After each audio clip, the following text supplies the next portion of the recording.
Heyo, c'est Roxane et aujourd'hui c'est le 20e jour du Inktober 2017 et le mot proposé dans la liste de Jake Parker pour ce jour-là était deep qui signifie profond en français. L'illustration d'aujourd'hui est le résultat de beaucoup de choix et de prise de risques. Quand j'ai commencé, je n'imaginais pas que j'allais en arriver là au niveau du process et je vais vous expliquer ça dans cette vidéo. Alors, je vais commencer par vous expliquer le principe de cette illustration parce qu'on ne le comprend pas forcément au premier coup d'œil. En haut, vous avez un vase qui contient des fleurs et dessous, vous avez comme une réserve avec plein d'objets. Au départ, j'ai réfléchi, je ne savais pas exactement la forme que je voulais donner à cette réserve. Je vais appeler ça la réserve pendant tout le long du process et je vais vous expliquer pourquoi en fait, juste après. Le principe étant qu'il y ait plein d'objets dedans et la fumée que j'ai dessinée, ça représente la magie d'une sorcière et c'est comme si une sorcière était en train de faire quelque chose et qu'elle avait besoin de son matériel. Et donc la raison pour laquelle j'appelle ce truc qui est sous la petite fiole la réserve, c'est parce que c'est l'endroit où elle stocke tous ses objets. Et là, en fait, on peut voir que la fumée, vous le verrez un petit peu mieux après, est en train de... Enfin, il y a des petits morceaux de fumée qui partent sur différents objets, comme si elle allait les attraper. Eh bien, c'est une sorcière qui est venue chercher, par magie, son matériel. On peut y voir des pots, des livres, et même des petites souris, des fioles, des pinceaux en bas. Il y a un cristal en bas à droite, il y a même un chapeau de sorcière. Donc j'ai voulu faire plein de petits objets et je vous dirai à la fin ce que je pense globalement de ce dessin, mais j'aurais voulu en faire plus parce que c'est super rigolo, mais je n'avais pas beaucoup de temps. Et les choix que j'ai faits pendant le process de cette illustration ont été le résultat du fait que je n'ai pas beaucoup de temps. Et en fait cette idée aurait mérité à mon avis plus de temps, plus de recherche pour les objets, trouver des objets différents un petit peu, essayer de peut-être justement prendre plus le temps pour faire mon line. Enfin voilà, et en parlant du line, j'ai essayé de le faire plus rapidement que d'habitude, sans m'appliquer, non c'est pas ça, mais disons que j'ai essayé de m'appliquer tout en étant plus rapide tout simplement. Et non. Quand je dis qu'il faut prendre son temps, c'est vrai. Parce que là, l'effet que ça donnait, j'ai essayé de faire des effets au milieu de la fumée, mais ça faisait plus comme des cheveux et c'est pas du tout ça que... En gros, ça ne me plaisait pas. Et j'ai fini par faire un choix que je n'avais pas du tout prévu. Et en fait, j'ai fini par utiliser de l'acrylique. Alors, c'est un médium que je ne maîtrise pas du tout. Ceux qui me suivent sur les réseaux sociaux, vous l'avez sûrement... Si vous me suivez depuis cet été, vous avez peut-être vu cet été que j'ai fait des essais avec l'acrylique parce que j'avais envie de m'y mettre. Et j'ai fini par décréter que non, ça ne marchait pas. Donc je ne l'ai pas réutilisé depuis, mais là, en fait, je voulais recouvrir ce truc que j'avais fait qui ne me plaisait pas. Et l'acrylique, c'est le meilleur moyen parce que c'est une peinture opaque et voilà, ici, j'ai trouvé que c'était le meilleur moyen de recouvrir tout ça. Mais c'est un médium que je ne maîtrise pas, donc je me suis dit, tu te lances pas, je ne savais pas trop. Et je me suis dit, allez, bon, bah écoute, vas-y, lance-toi, tu fais, puis tu vois, et voilà. En fait, je voulais faire un truc, et mon envie de réaliser cette idée a été plus forte que cette espèce de crainte d'utiliser un médium que je ne maîtrise pas. Donc j'ai commencé tranquillement à faire mon mélange, j'ai fait ma couleur, j'ai fait ce que je voulais, un violet, c'est clair, enfin, quelque chose qui me plaisait. Et j'ai commencé à l'appliquer, donc j'étais contente parce que la couleur rendait bien, enfin c'est ce que je voulais, donc ça, ok, c'est bon, victoire, youpi. Après, en fait, petit à petit, quand je l'appliquais, comme je ne rajoutais pas de blanc dans mon mélange et que j'avais plus de bleu et de rouge que de blanc, la couleur a foncé petit à petit quand j'ai fait ma peinture vers le bas et ça a fait un dégradé. Alors je suis contente de ce que ça fait parce que j'ai eu juste la flemme de rajouter du blanc et la flemme m'a conduit à quelque chose qui m'appelait. Bon bah voilà, je ne pensais pas, mais voilà, donc j'aime bien ce dégradé. C'était parfaitement volontaire.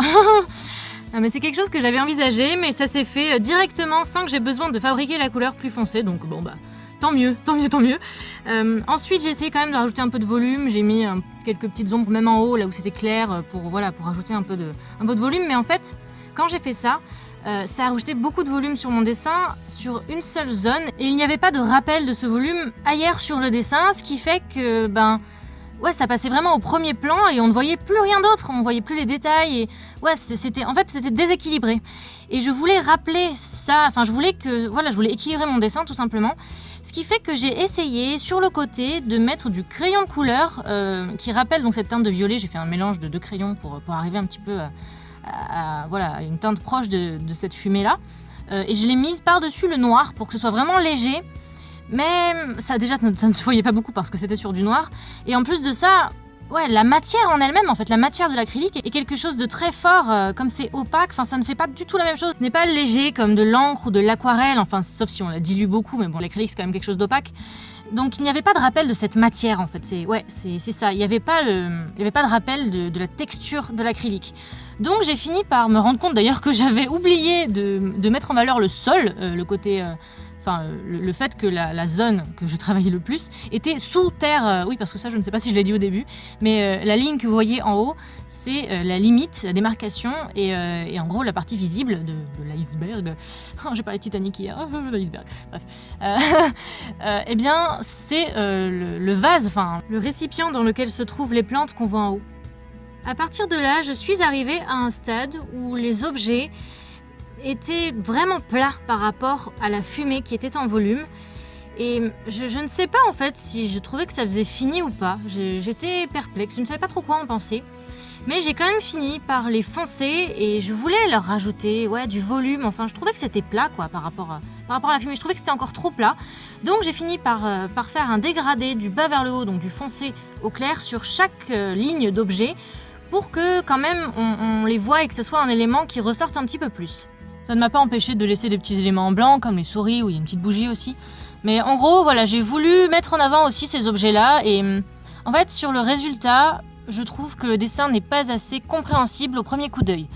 C'est trop compliqué pour un petit format. En fait, l'idée que j'avais, c'était de faire plein de petits objets et que ce soit un truc un peu, vous savez, les livres Où est Charlie avec plein de détails, les dessins qu'on peut regarder pendant un petit moment et découvrir des petits objets et tout.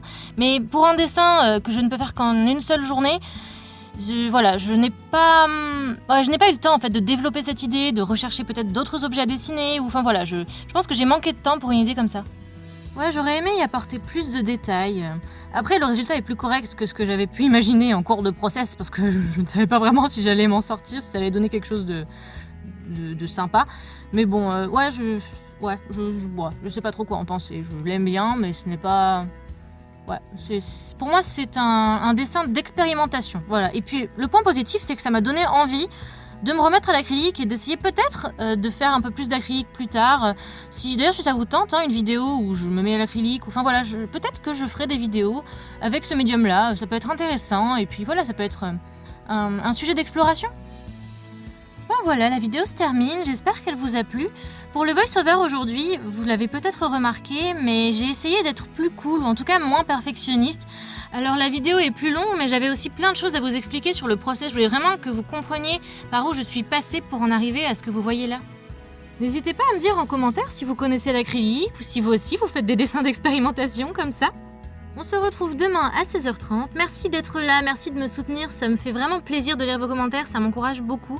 Donc je ne réponds pas forcément tout de suite parce que je m'occupe à fond des vidéos, mais je lis tous vos commentaires et je prendrai le temps d'y répondre de toute façon à la fin du mois. Donc même si je réponds très tard et que vous avez laissé ce commentaire il y a longtemps, je vais revenir dessus pour vous répondre. Mais bon, là voilà, je suis en rush de vidéos. Mais merci beaucoup. Voilà, je voulais prendre le temps de vous le dire. Je vous fais plein de bisous et à demain. Ciao!